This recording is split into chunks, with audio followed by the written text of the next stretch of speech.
Canada sure sounded like a pretty upbeat dude yesterday, did he not? Catch any of that press conference? Well, guess what? He still doesn't have in place the solution that's needed. Good morning to you. Good Friday morning. I'm Dejan Kovacevic of DK Pittsburgh Sports. This is Daily Shot of Steelers. It comes your way bright and early every weekday. If you're into hockey and or baseball, I also offer daily shots of Penguins and Pirates in the same place that you found this. Steelers versus Texans, 1:02 p.m. Eastern Time this coming Sunday in Houston. And if the visitors are smart, they will utilize every opportunity to do what they really need to do to carry over whatever positive momentum they might have called from Las Vegas. Canada was asked yesterday what he'd most like to see carry over. We just continue to work, and same answer. That's not magical or anything else. I mean, there's no. I said it last week when you guys asked. I mean, we certainly have great belief in what we're doing, great belief in players, great belief in coaches. Until things are right consistently, we're not going to be happy. We found a way to win. That's really, really good. We did some things much better. There's some things we can do much better. So we'll just keep trying to stack days, stack wins, get ourselves back to a consistent place where we want to be, and then hopefully take it from there. All right, that's a total nothing answer. There's not a thing to be gleaned from a single syllable that he just spoke there, and not just because he avoided the main subject. And that is this. Until the Steelers can run the ball, until Najee Harris and Jaylen Warren in particular can run the ball on a consistent basis where they avoid catastrophic carries, which is how I'm going to refer to any carry that's a 1-yard gain or worse, meaning 1, 0, or a loss. You're not going to believe this number. This is a real statistic. The Steelers have carried the ball 62 official times through 3 games. 26 of those have resulted in one of those catastrophic carries.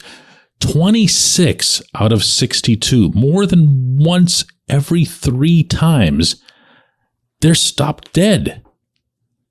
If you want to talk about rhythm and expanding the playbook and diversifying both the weaponry and the strategy involved in the offense, you can't get past this. You can't bypass this. There's no end around for this because no one is going to take your running game seriously. You think about the play action that Kenny Pickett utilized on that Pat Freiermuth touchdown. And when Kenny was asked about this, both in Las Vegas and then again back in Pittsburgh, he responded that, well, play action is most effective when you can run the ball.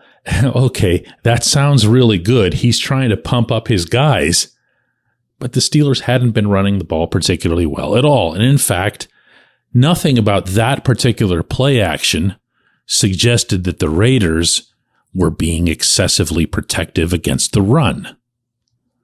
It still hasn't happened. It still hasn't formed. I can't emphasize this point strongly enough. Whether or not the Steelers get their desired outcome in Houston, they're going to have to become more proficient in this regard. If you go back to last season, if you go over those final 9 games, that 7-2 run, in which the Steelers averaged 146.4 yards per game, they were able to get these, and they were able to get them fairly easily, meaning these short carries, these just get past the line and fall down kind of carries. But so many of these plays are getting blown up before they even have a chance to get going. So I don't mean to just mention the names of the 2 running backs, because the offensive line hasn't been doing anywhere near enough to create the room that's needed, even just to escape the beginning of the sequence. When you're seeing Dan Moore, Chuks Okorafor, James Daniels, Mason Cole, Isaac Seumalo giving up one individual, leaking through that line and making their way back to Najee or Jalen and just getting a hand on them. Sometimes that's all it takes. Making them run a different direction, throwing them off from where they'd intended to go. That's a play that's DOA. You know, it's got no chance or very, very little chance.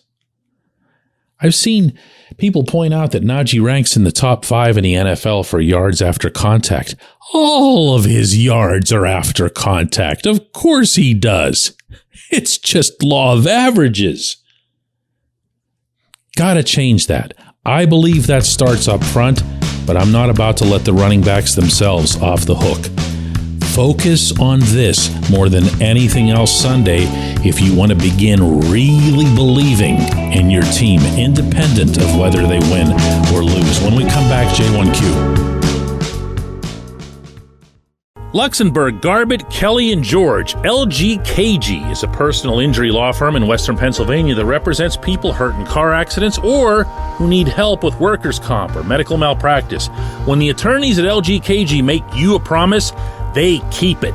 They've been keeping promises in our region for over 80 years. LGKG's been AV rated, the highest rating a law firm can receive, and they've been designated super lawyers. That's actually a thing for over 15 years.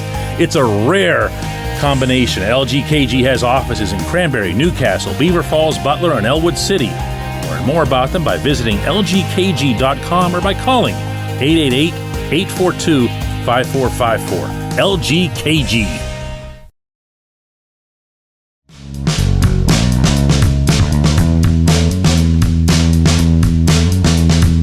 Today's J1Q comes from Joey, who says, DK, a few months ago, I was your J1Q asking if it was possible that George Pickens' lack of route diversity last year was a reflection of his route running ability. I think it's safe to say now that even if that was the case last year, it's an area that's clearly been worked on. It's seen a lot of improvement, right? Yeah. I mean, credit where due. Regardless of who would actually get the bulk of that credit, meaning from a coaching or instructional standpoint, you got to give it up for the athlete because he's the one that's out there making it happen. George has some neat stats, by the way. 13 catches through 3 games. Over 23 targets. That sounds not all that great. That's a lot of things that didn't connect, but most of those happened in the first couple of games when Kenny was just misfiring like crazy. 8 of George's 13 catches have resulted in first downs. I love that stat almost as much as the fact that he's got an 18.3 average catch. When you look at what George has done on the field, setting aside the numbers, I'm talking about just plain old laying eyeballs on him. You're seeing that he's moving around a lot. You're seeing that he's going, my God, slant routes, something he didn't do, I don't think, even once in 2022.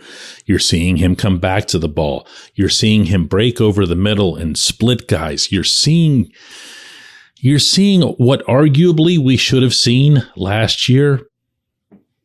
But, you know, I can't rule out, because I've heard myself that George wasn't all that great at route running.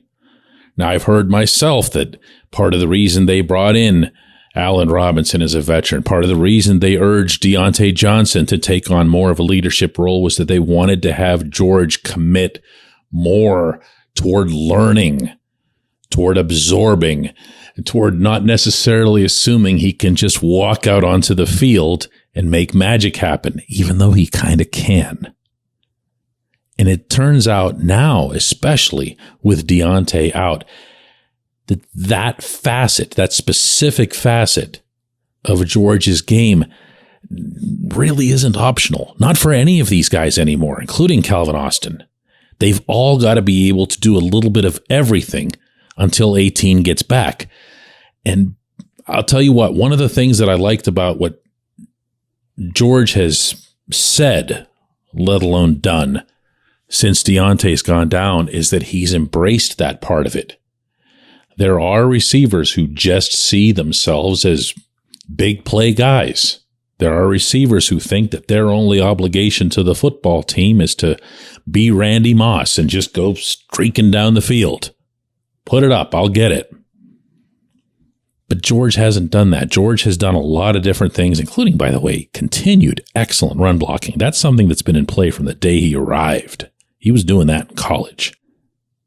So is George all he can be yet? No, of course not. Second year, different things have happened along the way, but he's getting there. This is marked progress for him to be a multi-pronged threat. Think of it this way. Think of what you saw from Davante Adams the other night in Las Vegas with those 10 catches. The Steelers, I thought, had fairly decent, not all the time, but fairly decent coverage on him. I don't think they were embarrassing themselves. It's a soft zone and all that stuff, so it looks really bad at times. But it's not like they were just handing him these catches. He was getting open for them, and he was getting open for them because they had no idea where he'd go. They had no idea where he'd line up, where he'd end up. And if you can get more of that into George's game, however much you can, oh boy, I appreciate the question. I appreciate everyone listening to Daily Shot of Steelers. I'm flying out to Houston tomorrow, and we will do another one of these programs on Monday.